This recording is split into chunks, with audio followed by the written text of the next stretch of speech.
they actually sell like the frankincense, because you know the turpentine protocol is basically a resin. So you've also got turpentine. You got what's the other one called? I just said it. Frankincense. Flaxseed oil. I've never sure what frankincense is. Is that another essential oil as well? You know, it comes in various forms, but it's essentially it's from the tree the same way the turpentine is. So you can use it like I use it in my oil pull. Like I'll use that, let it soak, and I sometimes I take what I use for the oil fill because nothing goes to waste. I'll spit it on my feet while I'm bathing, but it's pretty powerful as far as getting the intestinal flow because it pulls the toxins and it kind of re-educates the body. It re-educates the body so that the ability to you know the oil pulling gets the gums, the teeth to go send the signals back to the organs based on what comes up that okay, we need a little more, a little more flow, this organ, that one. And the blood, basically, if you can leave it in your for like 20 minutes, 15 to 20 minutes, does a good job of getting the immune system re-regulated. So that's all. That's all those essential oils. That's oil pulling. You call that? Oil pulling, yeah. Mm-hmm. You can do urine pulling also. You know, urine pulling works the same way. Where urine pulling, I think, gets more to the nitty gritty of you because it's all you. You know, um, urine pulling, um, sometimes just gargling. Um, I'm I haven't tried it with turpentine yet, but I'd imagine it would work because turpentine signals, you're signaling your digestive system, okay, something's coming. But when they see that that's coming, those critters, candida and whatever, sends trouble. So you're saying like leaving the turpentine in your mouth or swishing with the turpentine in your mouth? Yeah, I have an idea. I haven't tried it. I haven't No, I tried it haven't yet. tried it either. Yeah, I'm going to though, and I'll let you know because I have a feeling that that could do wonders between turpentine, castor oil, and some of the other oils. Because I've done it with frankincense and I've done it with myrrh and I've done it with also bloodroot, which all come from the sap of the tree. And the same way that the turpentine comes from the sap of the tree, these resins have an effect on the digestive system. So the saliva's probably like how we do urine therapy. Saliva is huge because it's the gateway. I mean, food has to, you know, I think of how the to break down food first off so that your digestive system knows that the food is coming, especially when you've cleaned and you've done the work to get your digestive system on a good playing field. The saliva is going to break down stuff properly and get it in so that we're able to assimilate. But assimilation can be thrown off because of chewing of years of chewing, like taking in whole blocks of food and um, and that's more food for candida and more food for parasites. But as we're re-educating ourselves, it's pretty powerful in how we can get back to that level. So do you think that there'll be a benefit to using turpentine topically? I think so. I'm not sure what kind of strength or ratio to use it in, but I think that if we apply it with some other things, because castor oil can use topically and can be magnetic in drawing out toxins and things. So I'd imagine that castor oil turpentine will be able to, really take things out, on contact, because it's the very thing that they're running from is what they're going to be drawn to, and the skin is like one of the biggest detoxifying organs. It pulls stuff out to the surface. So I'd imagine that if it's from different levels, like if you're ingesting it and you're doing enemas and you're putting it on your skin, I think that that has there's nowhere to hide. So do you do turpentine enemas then? No, I No. haven't done. I'm just Oh. theorizing right now. Yeah. I will though. I, I, I, I have tried a turpentine enema, and it was uncomfortable. Eee. Oh, okay. What do you mean, like a burn? Like it had a? Yeah, like a burn, you know what I mean? Yeah. I might have, maybe I used too much. Like maybe I should just put a little bit, you know what I mean? Yeah, I'm thinking probably do a little, put it in some aged urine and let it sit. I think. I don't know. I'm gonna play around. Like, will it mix even? Because it's oil, right? You know? Yeah. And It's, urine is such a, it absorbs so many things. So yeah, I'm thinking turpentine and aged. Yeah, aged urine. That's a solid one. in an enema. In an enema, sit overnight. Sit overnight. Put it out there. Let them get acquainted with each other. Because Yeah, okay, I'll try it. I'll try it again, but I'll just be a little more careful with how much I use, because the first time I probably was a little too aggressive, and although it was very effective for creating a release, um, right. it was not very comfortable, to say the least. So you know what? Just to update everyone, this afternoon, Bryan and I tried to get together for some communication. We had some Wi-Fi problems, we had some technical problems, so we weren't able to talk. So we're linking up again here tonight. I'm in a little bit of a different venue. He's in a little bit of a different venue. So it may look like we've changed something. It's just we've relocated our locations and our times, and that's just because we had some technical difficulties. But I'm glad I've got Bryan with me right now. I just want to remind everyone, you know, I spoke about with Bryan before, and Bryan has a similar background with me, like bodybuilding and fitness. He had a lifetime of that before he got into cleansing his body. And maybe I'll let you just do a quick little reminder of how you got into this, Bryan, and how long you've been doing it for. Yeah, so it's been you know, I was pretty much born, dealing with some a couple of small maladies, nerve issues, particularly because my mother took like some pharmaceuticals that kind of were harmful to her. And when I was young, I used to get very ill, not crazily ill, but my immune system was always compromised. And by the time I was a teenager, I tried to cut out things slowly over time. I even tried to go vegan once. I'm still into like, partying and socializing. So by the time I was about 25, I became a vegan. And then years later, I found raw food. I stuck to that. Then I also found fruitarianism. All along the way, I found urine therapy.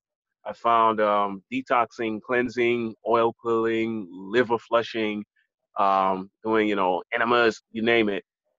It's been 20-year ride almost. And probably 14 of those was 15 hours was raw, and last 4.5 was eating fruit mainly. I've cut back on eating fruit. I see some raw now, but I'm pretty much on probably the best, honestly, the best that I've been in my life right now because I just got to go back to the gym and work out as hard as I was.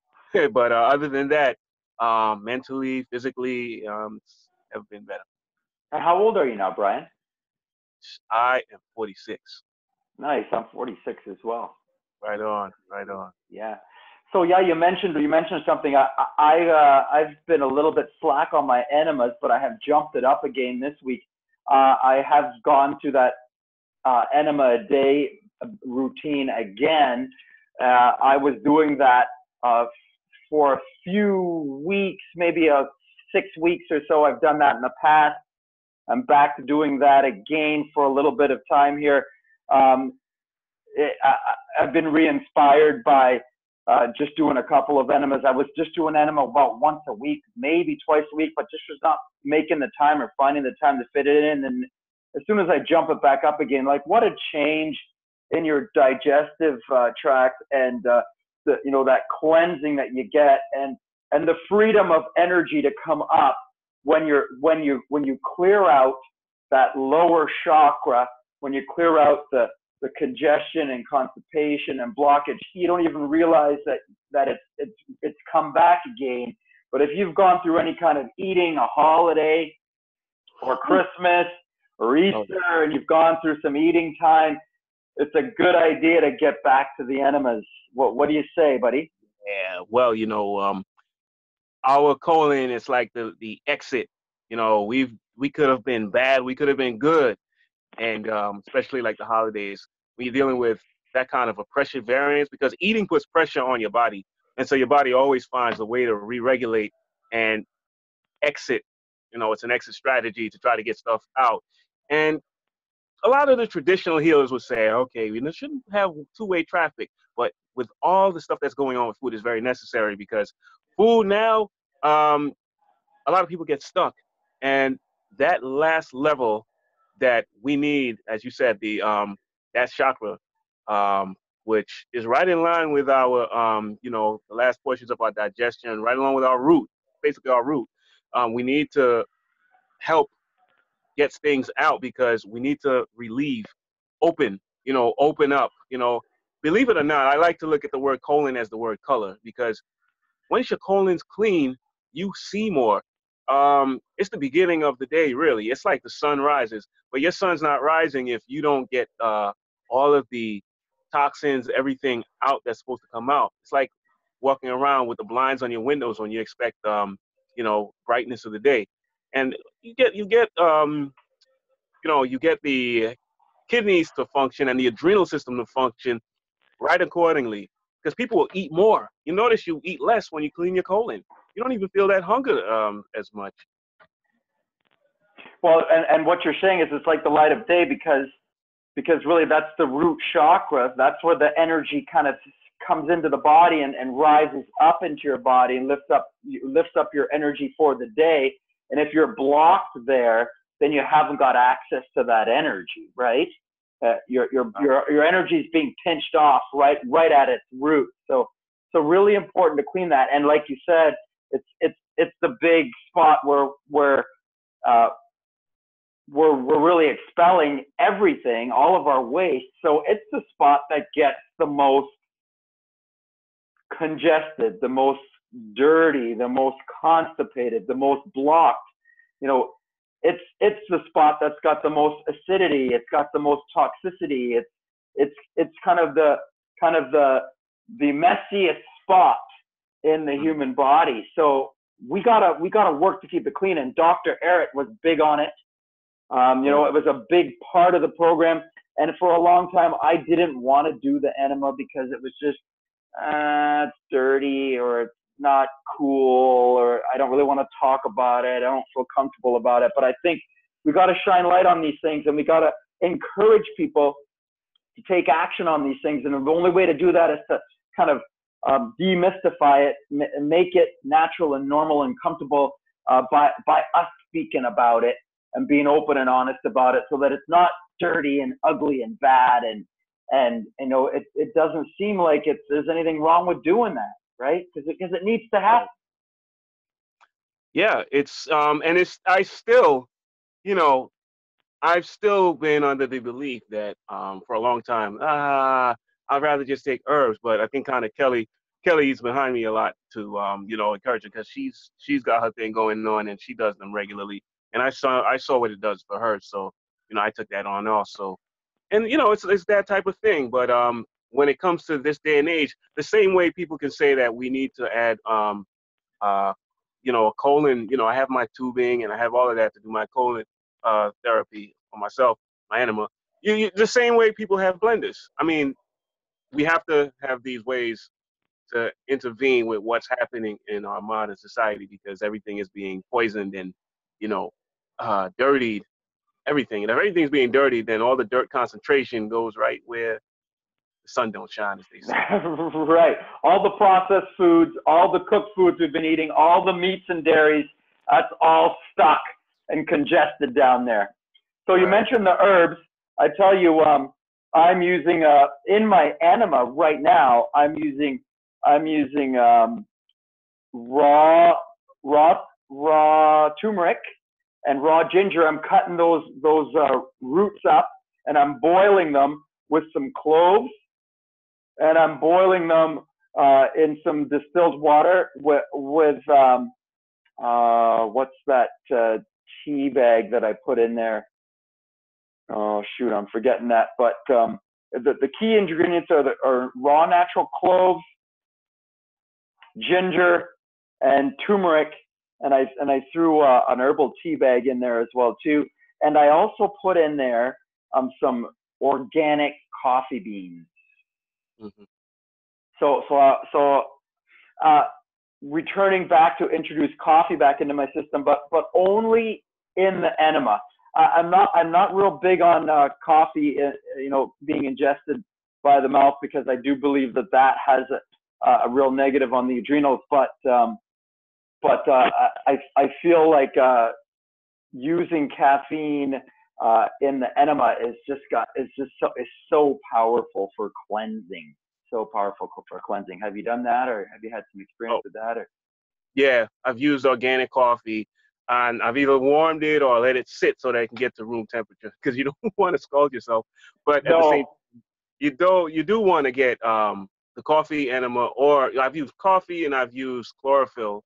Chlorophyll is another good one that can basically help with the florification, because remember we have good bacteria and bad bacteria as well. And coffee, if drank, because I was a coffee addict at one time, and me too. I, Me I too. didn't start for a long time. I was never into it when I was younger, but Me when too. you too, you get into the workforce, you get into these situations, and it's like, okay, and then people will diligently give you. That's the only thing they give you at work for free. So it's always available. But I find when I do the coffee enemas, it just just a natural release, and it doesn't throw your system off, because coffee clumps your cells. It clumps and it leaves kind of a stickiness, and even a coffee drinker has to rinse the residue. At least it doesn't get up all the way inside of your adrenals, because it's going only a limited way into the intestines. It's always good to do a top down sort of a thing where you can take like some psyllium husk, the bentonite clays, and things like that. I love those, and I put those in my enema as well. Oh, cool. I've never done that in the enema. I did have a little bit of bentonite clay today, but I've never tried that in the enema. It's good. Good. Perhaps, yeah, Nice. very good. Bentonite clay really great for drawing out things electrically too, similar to like distilled water, but with a current, right? An attraction to Right. the, yeah, great detoxifier. So herbs, helpful. Herbs very helpful in the enema. Herbs helpful in teas, herbal teas, and all beneficial for helping the body detox, Absolutely. whether it's top down or bottom up. Yeah, yeah. You know, I think the magic with the herbs that, a lot of people will say herbs are drugs and herbs do this and that, but your body has to go through like a change, like it's almost like the change of the seasons. You need something to cool your stomach down. You need something to open your lungs. There's herbs for that. You have like lobelia, you have like hyssop, elegane. These things open up your lungs, but when you want to like do different things, your brain, you have your herbs for your brain, and all of them respond so that you can kind of control the tide. We've lost control when we've eaten those cooked foods and all those processed things that they've given us, because we're supposed to process the food, not the FDA or these stores and these plants, us. So we got to account for that, and the herbs I think are one of the best options we have. Nice. Herbs are just pure natural medicines. Like, I mean, these are the medicines that we need to get to rather than going to medication. Herbs are natural. Find the natural source for any healing. The only real healing is natural healing. The medications may have a temporary short-term relief in any symptom, but then you've added acidic toxicity into the body from the medication, from the chemical. And now you've got this chemical inside your body that has to be removed, so it's adding to additional toxicity in the body. You can't heal your body with medication. You've got to use herbs and natural medicines like turpentine, like our own distilled waters, our urine. You know, that's our best medicine because it actually contains the bacteria that are personally created within ourselves for ourselves. That's homeopathic medicine from within our own bodies, and it's distilled water. So, you know, all distilled waters are the healing magic. Yeah, yeah. You're getting the purest and the best to attune to your own frequencies. Whatever's going on in you, those always correspond to what's going on, and um, you're getting the best healing every time. And then when you loop it, you're gonna get an even better healing current. Well, why do you say that? What do you find is the benefit of looping it? So when you say looping it, you mean like ingesting everything that's coming out of you for the day. What do you think the benefit of that is? Is it that it does for you? Oh man, that's like really tuning in homeopathically.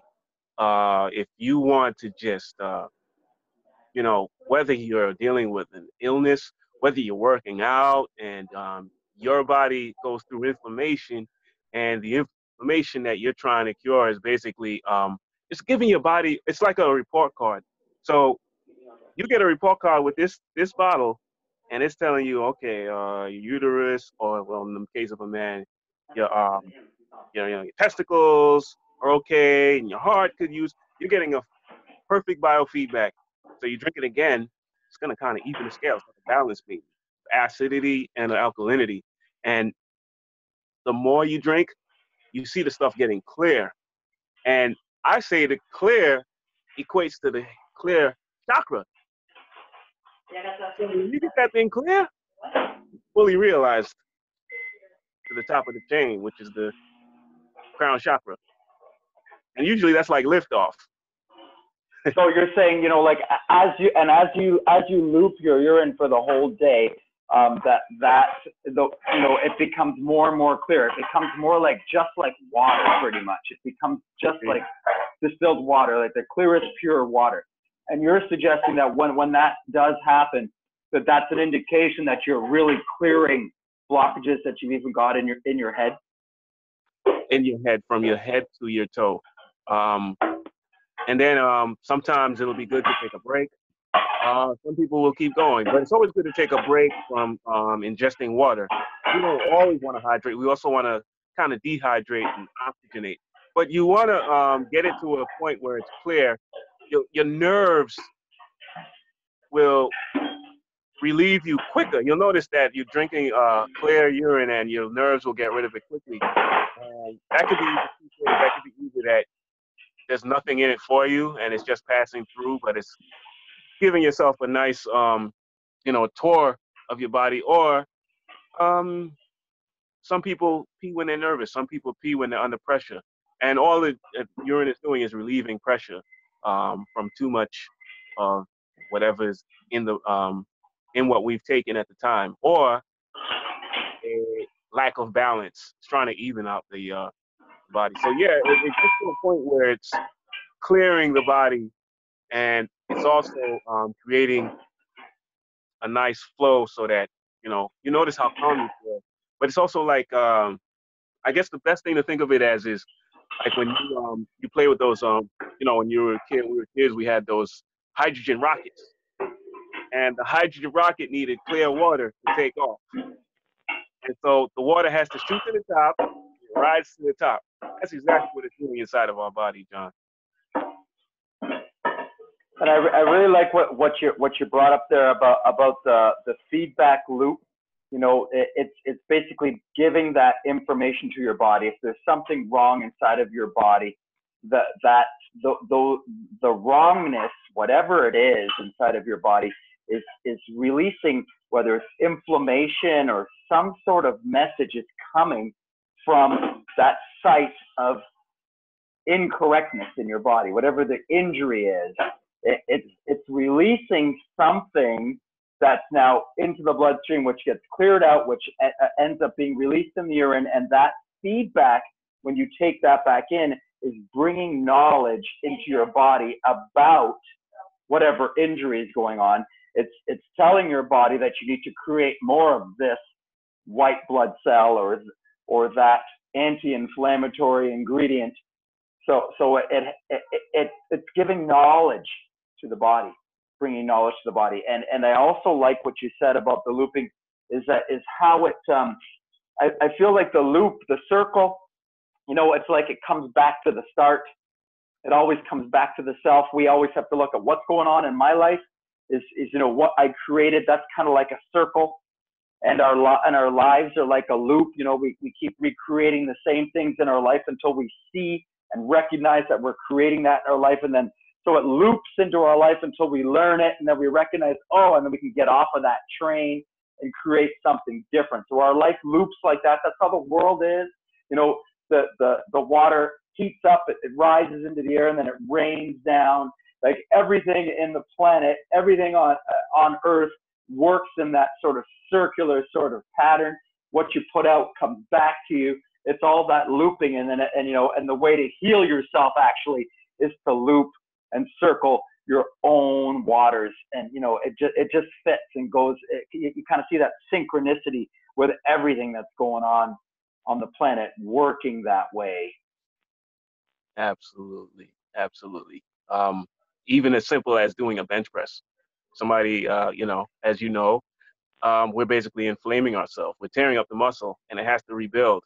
So the perfect aid, because now it's giving new information, and it goes into the urine also. So a person can get more workouts in, even, play soccer every day, go to play batting practice and wear no batting gloves, and he washes his hand with it. Those hands will renew as quick as anything. So it's helping us recover faster. Yeah. It's helping with the recovery by cutting back on the inflammatory response. Absolutely. Urine is an anti-inflammatory as well as it's an antibiotic. It's an antifungal. It's an antiseptic, and it contains all the vitamins and minerals that our body needs. It's very clean. It's not dirty at all, although everyone associates it with dirtiness and messiness, because that's how we've kind of been brainwashed, unfortunately.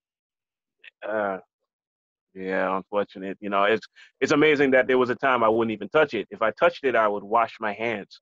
But knowing now, I wouldn't even wash my hands after. I would wash my hands before I did anything. And wash it, because it just got us backwards, and they just don't want people to learn the truth, because, a lot of money's going to be not made if people learn the truth like that. And, well, if people knew that their own medicine was right inside of their own bodies, and they didn't have to pay anything in order to get it, and they would be healthy, strong, and vigorous if they were to ingest it. Yeah. If you don't have to get a gold card for the nutrition tablet store. I'm not gonna say any names, but I used to every month get my gold card and get my 15% off. You remember that? You go Yeah, and get man. you go every month. It's To like, get all your supplements, to get all your vitamins, to get all your protein powder and your minerals. man, now I don't forgot. I just, now that you said it, it triggered that, and wow, it's if it's free, it's for me. Then you, it's the way we got to do it. And there's your very best supplement right there. Right there. What a waste of money we did. Woo, woo. Let's share, say, if I could turn back time.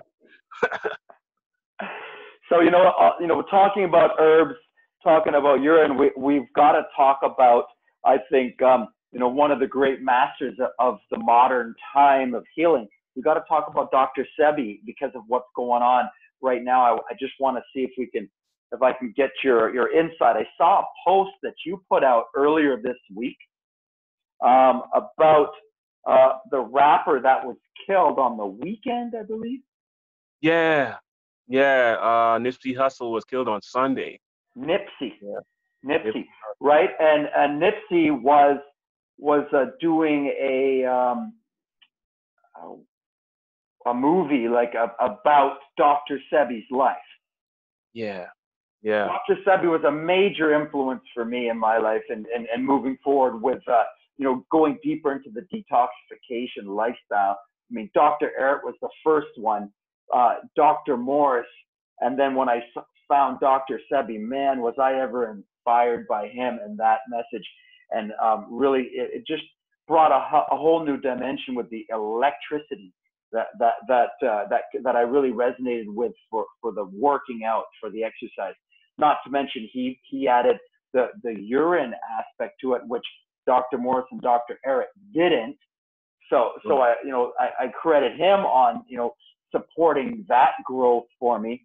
And then after Dr. Sebi, I got into Hilton Hotima, just to drop my four favorite detoxification experts that have guided me. Can you shed some more light on Dr. Sebi and on what happened on the weekend? I saw that you posted about it. I didn't really understand what happened until today. I made a post about it. Can you shine any light on it at all, Bryan? Yeah. So yeah, absolutely. So Nipsey, I got to know Nipsey through some people as far as knowing him through his music and what he was doing since about 2012, 13. And I followed him a little. His music was good to me, but I knew him for his, his community efforts and things like that. So a lot of people who knew Dr. Sebi were cool with Nipsey too. So, we always used to build on what was going on in a lot of our neighborhoods. So there's a lot of, it's interesting, I have to bring this up, is that a lot of rappers have gone the Sabi route. There's also Jada Kiss, Styles P. I'm trying to think of the Ghostface. There's a Wu-Tang Clan.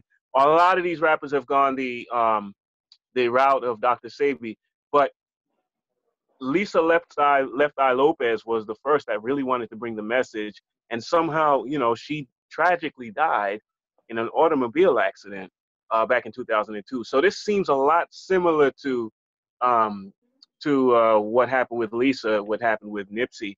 But many are dismissing it as if it was a tragedy. Jealousy happens and things like that. But he was ready to promote the message, and he was intimate with it. I think he did some healing because he could see in his structure that he was intelligent, well thought out, and just very very on top of his health and things like that. So there was some big things going to happen, and it seemed that um, I heard about this, but it wasn't until he got the Grammy nod, I guess, brought a lot more attention to himself. And I guess things became inevitable at that point. But he was really pushing for people to, in the urban areas, especially because there's nothing but deserts as far as food. And purposely, deserts where no real fruit, no real vegetables are available. Um, in Detroit, you have initiatives of growing gardens and stuff like that, but it's so stomped out because the lack of support, and the desire to leave people starving is so prevalent that people like Nipsey, people like these people step up and make this change. Dr. Sabi now had a huge effect because even Dr. Sabi used to be in the rap circuits also, and I know Dr. Sabi for a long time myself because I actually know his wife, his ex-wife, very well, and they were all in line with Nipsey going and doing the project, and it just unfortunate, crazy timing. So now Nick Cannon is actually, I hadn't talked about that, but Nick Cannon now is going to pick up the ball, and so I hope that Nick Cannon can get the message out to the masses because Nick Cannon is pretty big, pretty famous, and that might be the thing that people need because this guy cured AIDS, he cured blindness, um, he cured so many different things. He rendered them like invisible in the body, and he was one of my four. Also, I had Dr. Jubb, I had him. I like Dr. Dr. Jubb. Just recently Yeah, got into listening to Dr. Jubb. Excellent. Yes, great reference, Dr. Jubb. Let me backtrack there. Dr. Sabi, he healed. I believe that in 1987 he was in front of the Supreme Court of the USA, he was taken to court because he was promoting the fact that you could heal AIDS, you could heal cancer, you could heal diabetes, you could heal blindness, you could heal anything, you can heal everything, and you can do that with natural raw foods and herbs. Dr. Sebi really big on herbs. Yeah. Really big on herbs. So he was promoting that in the newspaper. He's from Honduras, and what was building up a very successful following in business, where he was healing all kinds of people. Lots of people were getting healed, and he was becoming very lucrative, making a lot of money, healing people all over the world. So he was traveling around the world, healing people all over the place. And upon his return to Honduras, I believe, he was apprehended with some cash dollars on his person, because he was doing a lot of out of the country traveling and healing of people. He came back, he was apprehended with the dollars and thrown in jail, where he mysteriously died of pneumonia, a man that has been known to cure all things. Very mysterious. And then, his story about healing, he worked with Lisa Lopez. I didn't know that Left Eye Lisa was killed in a car accident. You shined the light on that for me just now. I didn't realize that. I just realized, because I saw your post about Nipsey, that something was up, and I grabbed the post today talking about how Nipsey was killed, promoting Dr. Sebi's, trying to do a movie about Dr. Sebi. Dr. Sebi, so valuable, being a black man. The black culture in the inner cities, so held down, so broken. A group of our society, a part of our society, a part of us, a part of all of us, regardless of whatever color we are, we're all human, and a part of our society that is being just mowed down by medications and improper food and cheap, highly processed foods and poor education and lots of drugs and addiction. And, God bless Dr. Sebi for being a black man that the people in the inner city can look to, because, unfortunately, the few people that are coming to awareness of the of natural healing, I feel like it's disproportionately black. Yeah. And and they need it the most. Yep. Yeah. Go ahead, please. It's the unfortunate thing, how much momentum we pick up when someone leaves. So how much someone transitions is when, people learn the lesson, and it seems like our history was molded on that. But at the same time, I think that when we galvanize when someone's alive, and the energies is just like, it's just such a large energy, and it attracts everyone, because everyone's, deserves this healing. Everyone, these herbs grow all over the world, and there's 500,000 herbs out there, but the medical establishment only has probably 50,000 known for reasons of profit. And so, when you see Dr. Sebi, who to me was like George Washington Carver, probably, I think, better, because I'm being eccentric. We're being eccentric to, we were being centered around our time, and based on what the downtrends were with, healing and nutrition, and how things are being washed away. Dr. Sebi and a few others brought all of that back, particularly Dr. Sebi, because his science is still, to this day, what he's done with the herbs is unparalleled. And what he did, taking it all the way to the Supreme Court. This is something that needs to come out, and that's what Nipsey was doing with this movie he was trying to pull together. Is that Dr. Sebi was charged, apprehended and charged, and he beat the Supreme Court. Like, he brought 70 They beat people them. to the Supreme Court that had been healed of so many different things, and proved it by doctors that had seen these people and had pronounced them fourth stage cancer, or diabetes. These people had terminal illnesses, and then went to Dr. Sebi and were cured of their ailments, went back to a natural American allopathic medical doctor, and were pronounced healed and cured. So this went in front of the Supreme Court, and Dr. Sebi was renounced of all charges, and it was proven in 1987 that raw natural healing is possible, is real, is legitimate, and that story is a secret. And Dr. Sebi is no longer, and neither is Left Eye Lisa Lopez, one of his clients, and neither is Michael Jackson, one of his clients. Neither is Nipsey, who was trying to bring information out. And now Nick Cannon is going to bring forward this message. So you know what? Unfortunately, that people have to die. Unfortunately, that people have to die in order for others to wake up and realize what's going on.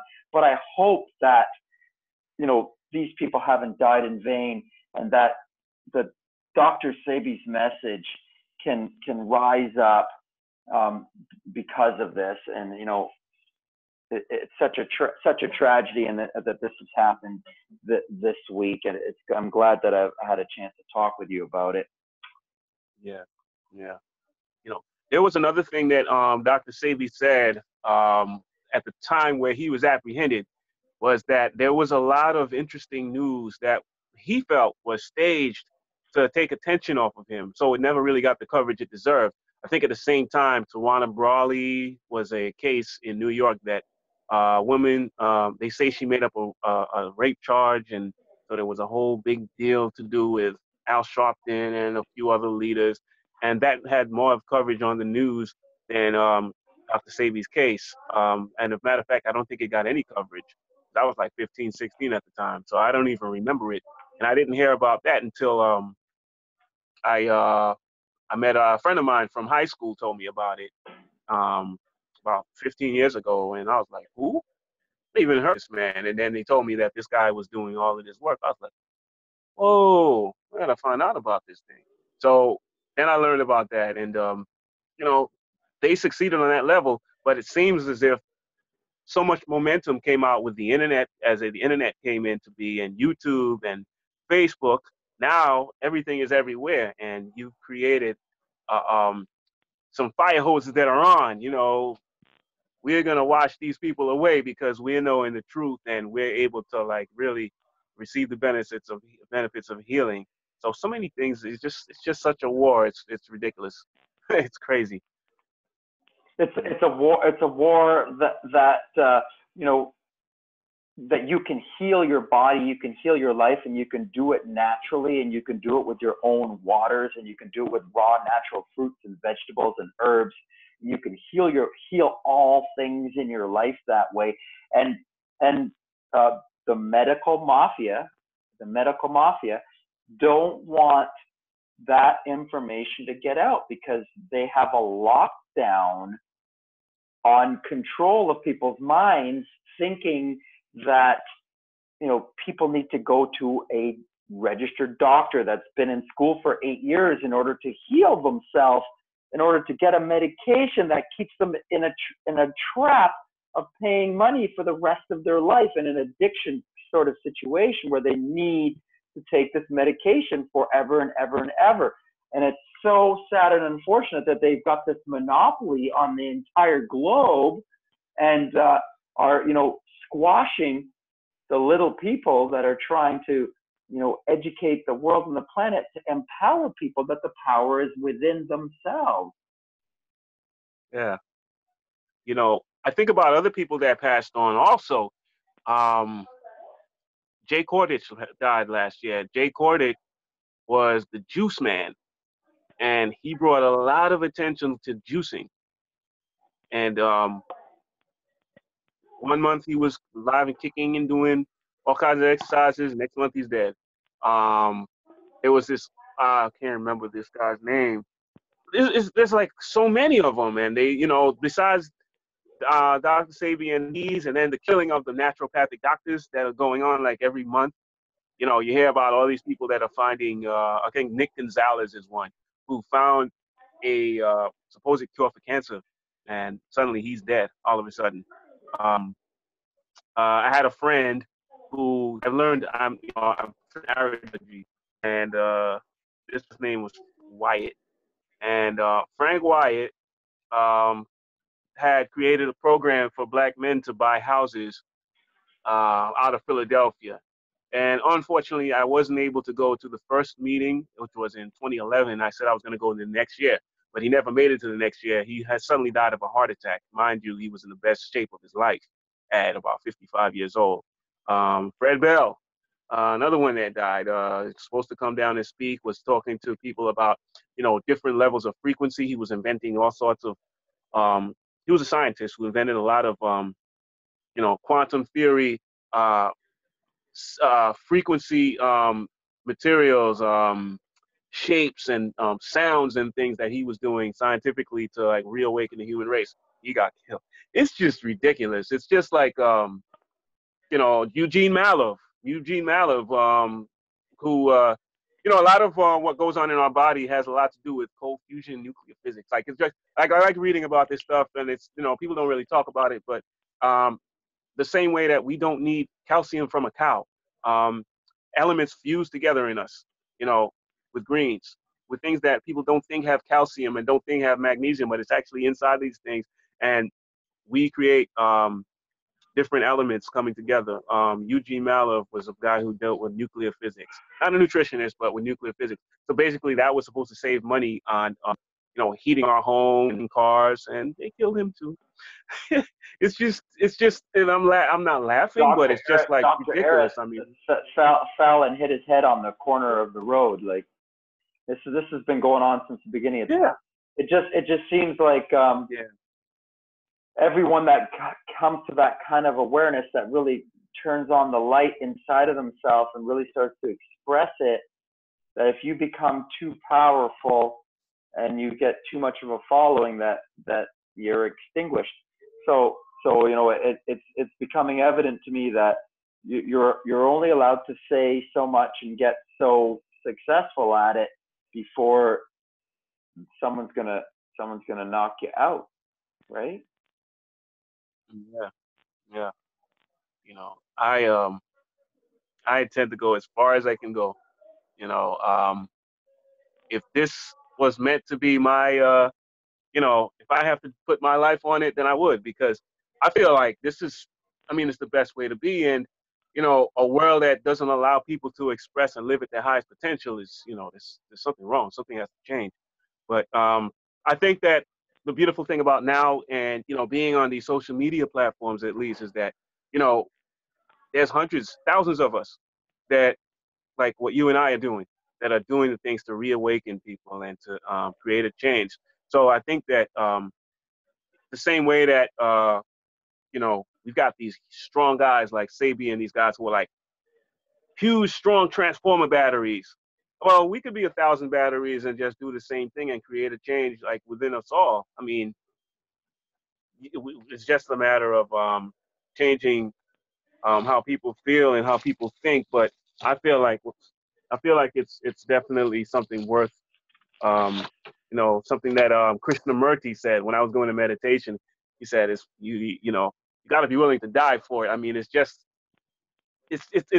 so I've changed my life and I've opened up so many things and I've met so many beautiful people and you can't go back into the box. You can't go back into the box. Once you've seen the light and you've felt the light awaken inside of you, and you start to shine that light and you start to help people and you start to see how that light affects and helps other people, you can't go back into the box and say, "Oh, okay, I'm just gonna start telling people to eat meat, drink milk." Like, have you seen what's been going? Like, I've noticed that that's the other thing. I don't know if you had that on your list, but a lot of people are going back to eating meat. I A lot know. of people are going back to eating meat. I've I, seen a lot of that. What's your take on that? I think that they're not, there's cleansing, there's, you know, doing things that are within balance because everything has a balance within that thing. Like if you're doing veganism, because a lot of vegans could fall off because of junk food habits, because of transitional habits. Um, at the end of the day, the body wants liquid. And I think a lot of people could be doing things out of a dehydrated state or from a state where they just, a lot of people are into like sound and chewing. And, there's a difference between using your teeth to break things down and to get your saliva to commit. Saliva can break things down and you can slow down and get a sense of fueling yourself. But people, I think it's a matter of people taking their time and just knowing that they have everything. It's like an inside out perspective to me, to have to go back to meat. In my history, I've eaten meat a few times, but that was a long time ago. And Yeah, now yeah, it's because one person dared me. I was dared and I just took a bite of chicken because I don't fear nothing. But yeah. yeah, there have been times I've fallen off because of but that's a long time ago, and I would never do it again. I haven't done that for shoot almost 6 years It's now. one thing to have a taste of some fish on holidays or at Christmas or at Easter, or have a little bit of this, or have some um, what do we have sometimes on, Greek salad or something like that. I mean, you have something that is not vegan, but it's another thing to actually turn back to like eating meat on a day to day, meal to meal type of situation. Like, Right, I've got a couple of comments about it personally. One, I want to say that, were they really vegan ever? Or were they just hocus pocus people that were just saying that? Or were they actually even people that were maybe just fronted up as vegans and chumped up to be vegans and pushed up to a height that they got a whole bunch of recognition and following so that they could turn around and do this because they would have a lot of pull that way. So they were trumped up on YouTube to get a following so that they could turn around like this and do this and be so damaging like that. That's one thought that comes to my mind. Um, yeah, a second thought that comes to my mind is, as I move more into this lifestyle, you know, I feel, especially reading the work of Hilton Hotima and following that most closely and most personally, the most inspiringly for me, that ultimately what's happening is we're moving towards the breatharian state, and we're kind of unfooding. We're actually getting rid of food. And as we move towards what's raw and natural, that's what actually naturally happens, is we start to unfood. As we start ingesting in our own waters, our appetites start to shrink, our tummies start to shrink, and we start to overcome our addictions, and we start to unfood.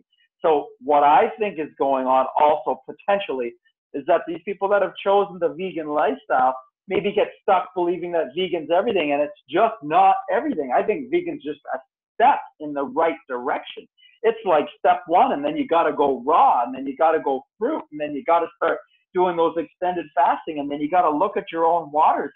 And what I find with raw natural healing is you're given a light. Like, as soon as you move towards vegan, you feel like, oh, wow, like the world is like, vegan is the world. And then all of a sudden you move toward raw, and then you go, holy shit, raw is amazing. Then you move towards fruitarian, you go, oh my God.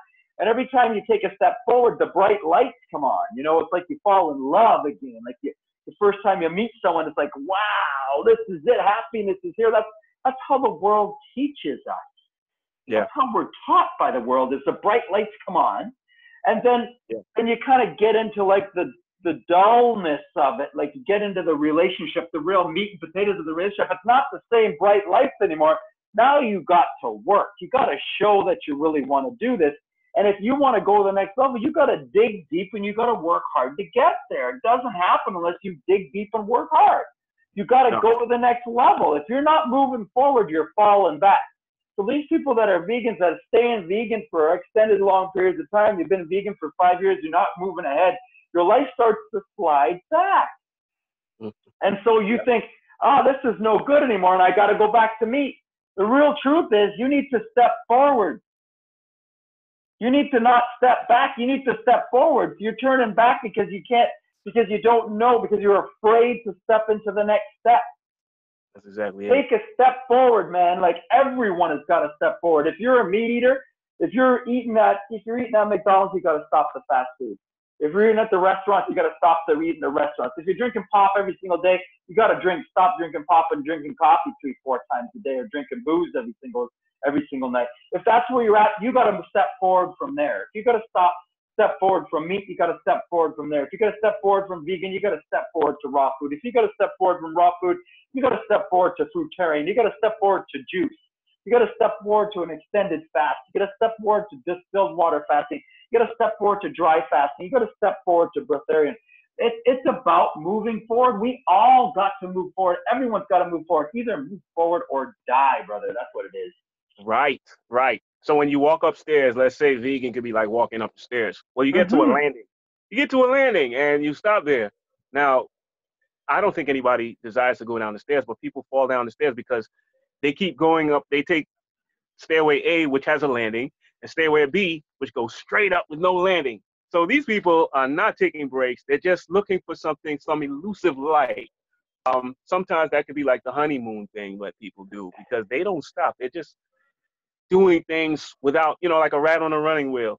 They keep going, keep going. They get tired. They fall back to something because they're doing the same thing over and over. And this is why we fast. People don't fast, they're not going to see anything. Any light's not going to shine. It's just like going to sleep at night and waking up with that inspiration. People don't get inspired by anything, and they don't see the change that can happen if they just stop. If they stop and just look at what you've done. Nobody goes into anything and just does it like, to people coming from a meat background, they're probably used to eating meat every day. Some people will stop eating, period. They stop eating they dry fasted for one day, they go crazy. They probably think they're gonna die, and the fear would kill them, not the actual event. It's the fear that kills people, and people have to like listen and learn and listen to their body. But you can't hear your body if you're not doing any colon cleanses and you're just eating crap. You're eating shit. You're just eating and you're not stopping and you're numbed out. So you're not hearing yourself when you think about it. Those nerves are blocked off, and you got a lot of nerves inside of your colon. So the fast is a big part of that, right? A lot of people are doing the vegan lifestyle, but they're not fasting, or they're not doing extended fasting, or they've got to move forward, and that's it. If they get stuck, then I understand it. I think it's playing up stupidity, or there's also that vegan movement where we got a lot of naturopaths telling people take your vegan protein and make sure you get your vitamins and minerals in your vegan. Like, you're still shoving all this shit in your body. You think you're vegan, you think you're healthy. You still got a mentality where you still need protein powder and vitamins and minerals. If that's the way you're living your vegan, you're not getting healthy. You're going down the tube just the same way as anybody else eating meat or anybody else doing anything else that's wrong. It's no better. 6 months into my veganism, I turned vegan on Thanksgiving in the late 90s. 6 months later, and I was in that phase. So it took me almost 5 years, not quite. In 3 years, I wanted to go raw. But Linda McCartney, Paul McCartney's wife, died of cancer, breast cancer, I believe, and she was a vegan. And I was kind of confused at the time, like, you telling me this is not good? But no, the outlets disguised it to make it look as if the veganism created the cancer, just like what they did with Steve Jobs. Remember Steve Jobs with his fruitarianism? They claimed that this guy got sick off of eating fruits. No, not only was he doing other things, but you got to remember he was adopted. He went through a lot of trauma as a kid. He always wore black, which shows you that there was a behavioral abnormality. He had a mean streak like Patrick Swayze. Both had pancreatic cancer. There was a lot of black elements in his body that, besides the He's eating, surrounded by computers and surrounded by poor energy all around him, electrical energy all around him. And he was a fruitarian when he was in college. Not when he got cancer. Like, put it in perspective, he was fruitarian years before. Right. So Exactly. messed up. And the illusion is that he was a fruitarian when he died. Just, just, just craziness. Just craziness. But this is it. I mean, what we're told all the time is just not what's really going on, right? And there's nothing new with Nipsey and Dr. Sebi. It's all the same thing. We're getting a confused, incorrect message, just like urine, just like eat your meat, just like go to your doctor, just like take your vitamins, just like take your minerals, just like your urine's dirty, just like stay out of the sun, just like put suntan lotion on, just like everything else that we're told, like eat your breakfast, it's the most important meal of the day. Listen, all of this crap, drink the tap water, it's clean and it's good. Listen, all of this stuff that we're told, health is outside of you. Happiness is outside of you. There's nothing that is not inside of you. There's nothing that's not inside of you, brother. People need to realize that we've been brainwashed into backwardness, right? From when we were children, we learned from our parents telling us something, giving us an evaluation, our teachers giving us an evaluation, our coaches giving us an evaluation, our friends giving us an evaluation. We always learned and ingested information from outwards. We've learned backwards that the information is supposed to come from inwards, and we need to reverse the entire thing in order to get out of this mess. Yeah, absolutely. And once your mind is made up, then that takes place outside. It's just like, adding money to that bank account, because we're doing this for, this is for our overall being. We're not saving for no rainy day. The rainy day is now, but we're adding so that all of that stuff that happened, like they call it a story, what happened, people can cry about what happened, but you can just shut that down right now. The power of now is so prevalent that you can just right now, in this very minute, someone can watch this video and say, I'm starting now. That alone will change the peptides that come down in your brain and tell you, I'm healed. Bingo. Bingo. But they got to make that decision, don't they? They got to make that decision. I'm making a change now. And by calling all the power that way, the universe conspires to support you. When you say, listen, I'm fed up with my past. I'm fed up with what's happened, but you got to be broken. You got to come down to your knees, let go of that ego, let that ego be broken, and say, listen, man, I have had enough of the way that I'm living. I am looking for a new answer and a new way. You got to ask. Ask and you will receive, but you got to come with that emotional energy where you are, listen, I'm letting go. I obviously don't know the way. I'm broken, and here I am here to be healed. The truth with the truth.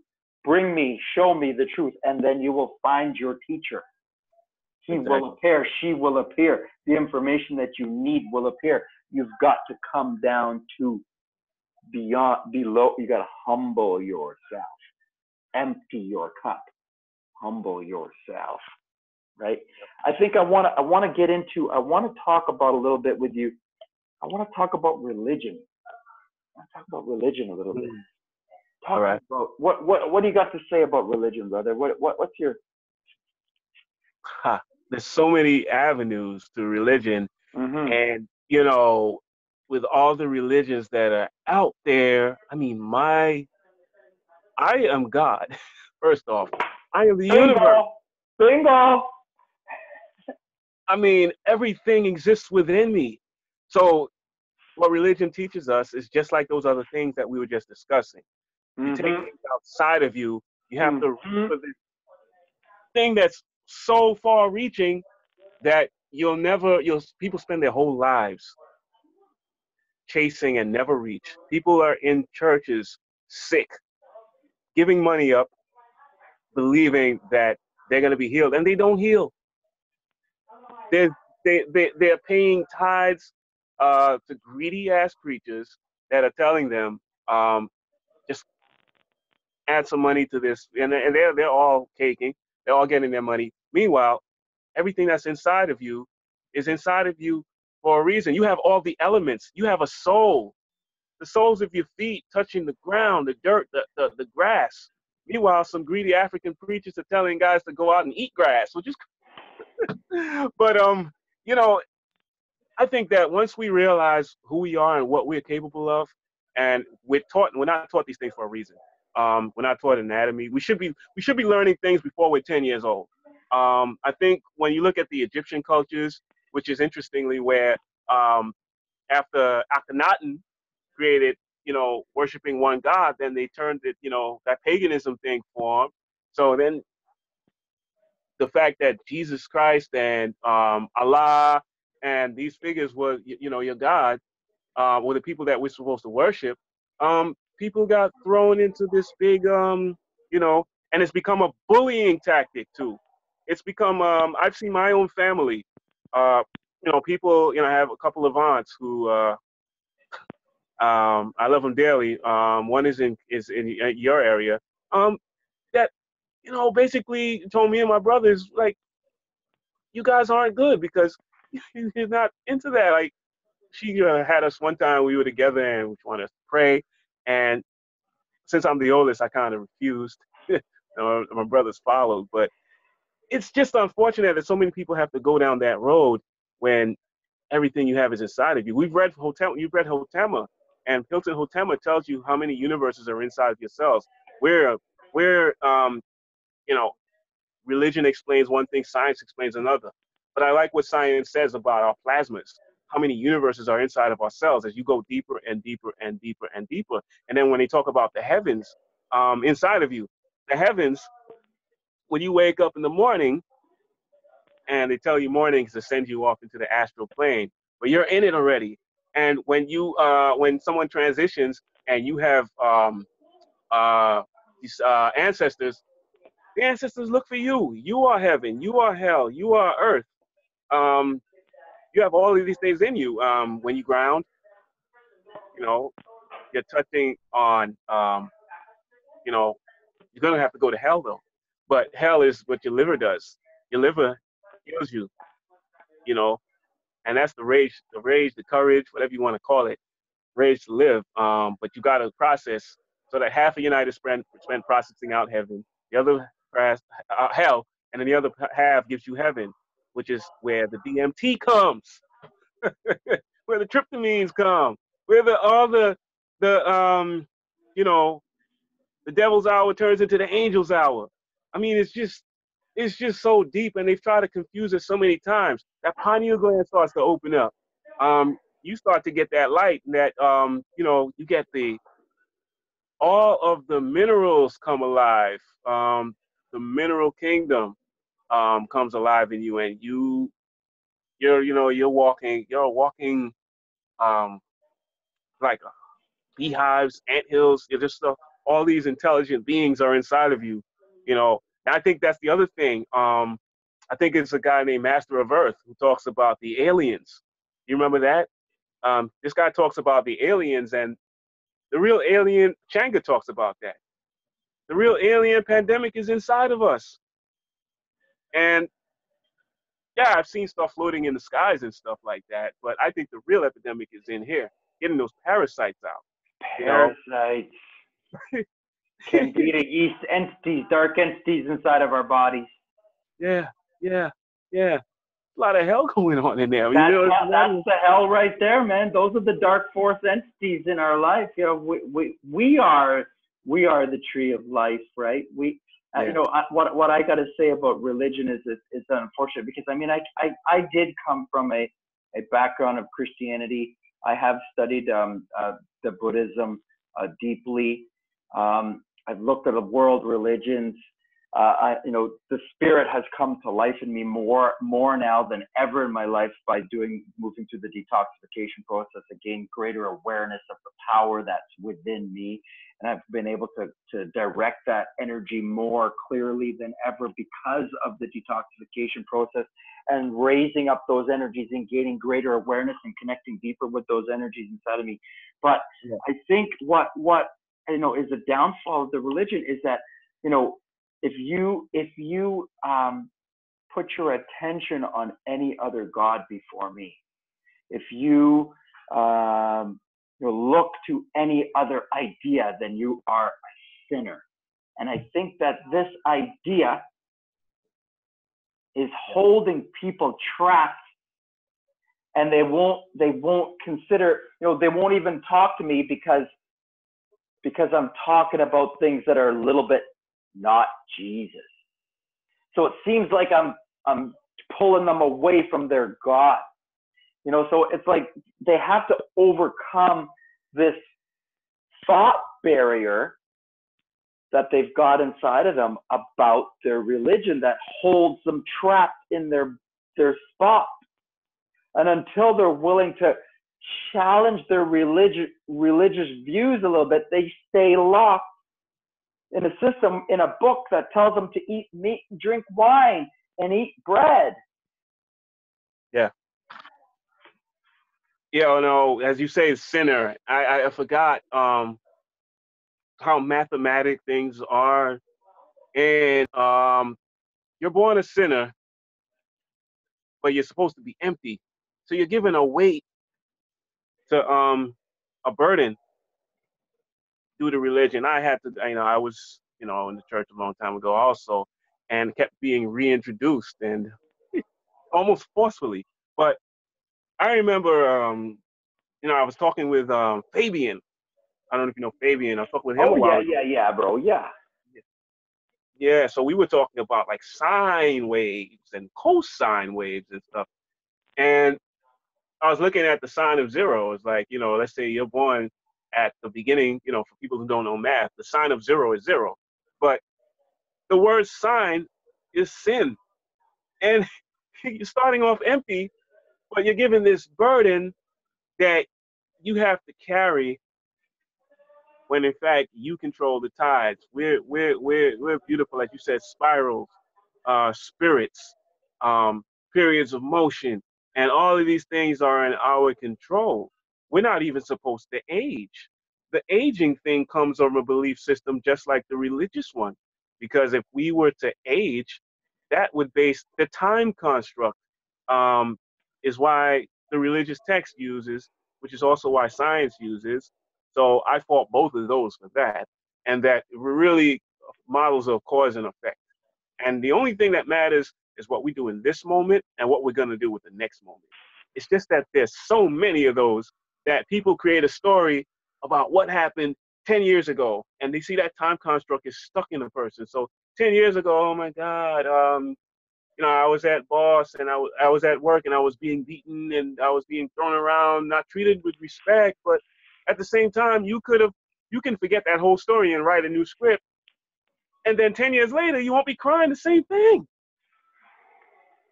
We have the moment and we have But we keep sharing the same old story, right? We keep putting up the same old story. We keep reliving that energy. We keep talking about it. We keep saying, poor me. We keep saying being a victim. We keep that energy with us. Yeah. We keep talking about it and thinking about it and putting out that same energy, and we keep recreating the same thing in our life. Now, I don't want to say that that's all, conscious. For sure, a lot of it is subconscious. It's just a habit. It's just on a loop.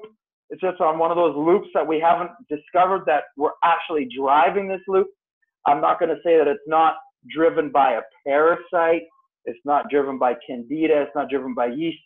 All of these things, especially if they link up to a certain part of you, to a certain chakra, they can control your energies. They can control your desires. They can create fog in your head. They can block you from being able to see the truth. These dark entities can can be stopping you from moving forward so that you can't see or hear the message because you can't rise up in vibration enough to be able to see. Because if you're not of the right vibration, you can't hear what I'm saying. What I'm saying doesn't have you have no interest in what I'm saying. If you're of the wrong vibration, you're calling me some sort of fool. And if you're of the right vibration, some people are telling me that I'm a healer, right? So it depends where you are as a soul, as a spirit on that soul awakening journey. And you know what? Every soul has equal value. My soul has no more or less value than yours or some other man or white man or woman or white woman or paraplegic or Indian or Muslim or anybody else. We all have equal value as a soul. Mm-hmm. We all have equal value, but you know, we all have different dark entities, parasites, fungus, things inside of us that could be blocking us from achieving or realizing. We all may be at different points in our continuum in terms of lives that we've been through here on this earth and awarenesses and information that we've gathered. So we're ready to choose this or choose that. We've chosen to fulfill our in this lifestyle, in this incarnation where we're living out this thought and we're holding on to it for a lifetime and we're living that out for the lifetime. You know, I can't control that. Nobody can control that, but the person can if they choose to decide to do the work to elevate their own energy and expel whatever dark entity or dark thought or whatever limited belief or whatever they got in their head. They got to make that choice and make that decision to rise up and change their life themselves. But it comes with a decision, right? Absolutely. Absolutely. So, with every dark, whatever tunnel space, if you've seen light, then you can envision light to get yourself out of that dark space that you're in. And that's the motivation to get people. That's what people do to get out of situations. People only choose to stay in darkness. And if they stay in that darkness, then it's their choice. But we have this beautiful duality, darkness and light. And sometimes it's a matter of closing your eyes with focus on the light because the nerves do need to calm down. But some people can be under such uh, pain in the light because light also shows you who you are. Then when they close their eyes, they're just seeing that pain and then they don't want to open their eyes again. And some people's existence could be like that. So when you think about what happens to the body over 7 years, we basically renew our whole body over 7 years. But how are we going to renew if we're carrying all this crap from 12 years ago, 15 years ago, 20 years ago, and you name it? People don't let go of, you have to let go. And letting go is actually part of the detox. So when you confront what you've let go of, because it repairs one last time, it gets really big. It's like it's in your face. I'm like, okay, so this is what I went through. You got to take it and throw it in the trash and just create that new light that, it's gone and stick to it. And it's not easy, is it, Brian? You know, No, and just even to be honest, like we're still working on those things ourselves, but we recognize that that's what has to happen. And the parts of us that we have let go of already, we've seen that change in our body and life when we have let go of them. And the parts that we're still holding on to, we recognize that those are the parts that we still need to work on, and those are the still parts of the toxicity that is psychological toxicity that's holding us back from moving forward in our life. yeah, yeah. It's a matter of logic to know that, we've conditioned ourselves so well and without even thinking about it.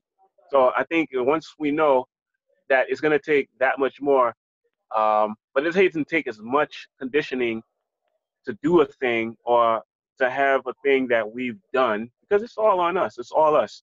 Um, to keep confronting it, but just keep those muscles in tune with getting into a new situation because it's just a matter of just sticking. And it's not, not every day is the same. It's not easy, but it's a matter of just staying focused and just knowing, you know, even planning because planning sometimes can be helpful in getting to a new plateau, a new level, which can be, said to all those people who can't see the light of day when it comes to diet, when it comes to uh, finances, when it comes to, educating themselves, finding love. All of these things play into um, changing the gears on a person's life. You know, there are things in that very Bible that people, you know, don't look at that can actually guide you if one wants to look at that. But um, it's all up to the person in any walk, you know, and there are no authorities. It's You're the all authority. choice. It's all choice, right? Yeah, Everyone's got a choice, and everyone gets to choose to play out and live out the life that they want to create in their lives. Bryan, my brother, it's been a pleasure to connect with you. Of course, we have to do this every right. once in a while for sure because it's hard to find people of like minds, and it's important to have a community, of people Absolutely. Yeah, absolutely. that you can talk to about these things because there's not a lot of people that are in the same time zone, Right, right. right? It's true. We Brothers of the same culture in the same time zone. right. It's hard to find like people of the same frequency, of the same vibration that are like in the same like Yeah. what are we 10 hours apart from each other? Where are you? I'm in New York, New so York. yeah, like 10 hours, 11 at 10 nine, hours. 10. Yeah, like when you start raising your frequency and your vibration up to that point where you can't find people in the same time zone that you can talk to that make you feel make you feel good. I'll tell you a story. I was talking to someone we know, and this guy in the store while I'm talking to this lady, started talking about urine. That's never happened. This guy just talking to two guys. He said, "You're doing the urine thing, right?" That was In just the the strangest store? thing. In a store. It was a Harry Krishna store, but still, I my eyes opened up. My eyes almost popped out of his head because I've never heard anyone. The only other people I've heard, people around Dr. Jubb, people around Dr. Sabi's wife, and everyone I've met online. People that are in a different part of the world. Or yeah, all over everywhere else but here. Oh, the world, but Everywhere. not around you, right? Not in your community, like not your neighbor, not. You know, I've talked to my whole family. I've talked to my father. I've talked to my sisters, my brother. My brother did a little bit, but my sister's kind of. I mean, Yeah, yeah, yeah. Are you crazy? You're crazy. oh man, Yeah, it's yeah, yeah, yeah. unfortunate. But hey, I know. That's the thing. It's hard to find. It's hard to find a community of people that have reached the same space, the same vibration, right? yeah, yeah, So it's important, man. It's important that we stay in touch and that we get together and compare notes yeah, and share stuff like this. You yeah, know, once or twice or three times a year or quarterly or something, right, brother? yeah, man. This was a great talk, bro. Okay, my man. Thank you very much for your time. The Malum man with Doc Precise, Bryan Justice. Yes, sir. A nice evening. I'm going to upload this shortly, and we'll post it together. Right on. Okay, brother.